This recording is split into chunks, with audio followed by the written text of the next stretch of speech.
have I got a treat for you next. I got to meet one of my favourite artists, a genuinely nice person and very interesting. I'll stop bragging. Here's the godfather of electronica himself, Gary Numan.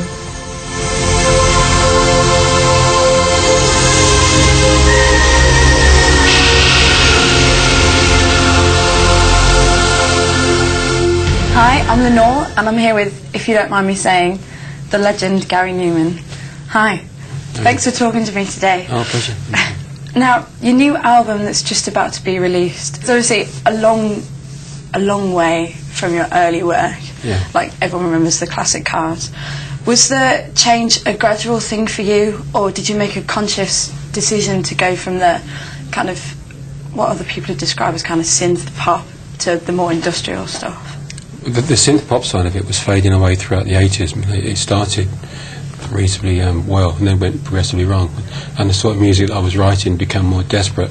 I seemed to be more interested in trying to keep the career alive and doing what was ever necessary and failing dismally at it rather than writing better music. And that went up to about 92, with a really rubbish album in 92. And it was that rubbish album being so bad that made me stop and take notice of what I was doing and why I was doing it.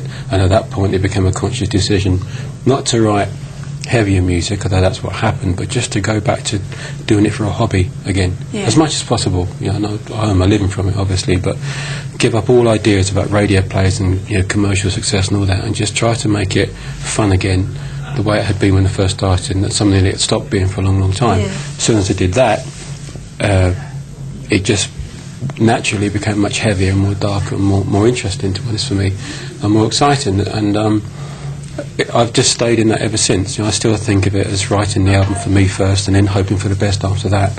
And it seems to be the best way to go if you want to stay sane with it, really. It was so depressing before. You're not having much to say. You don't even like the albums you're making. You think, what am I doing?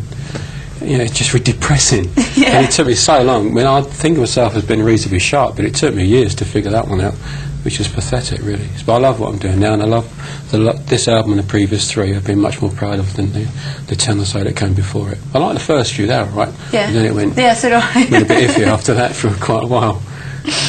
Now, the fans of your earlier material, do you find that they've stuck by you, or have some completely, because it's quite a different sound?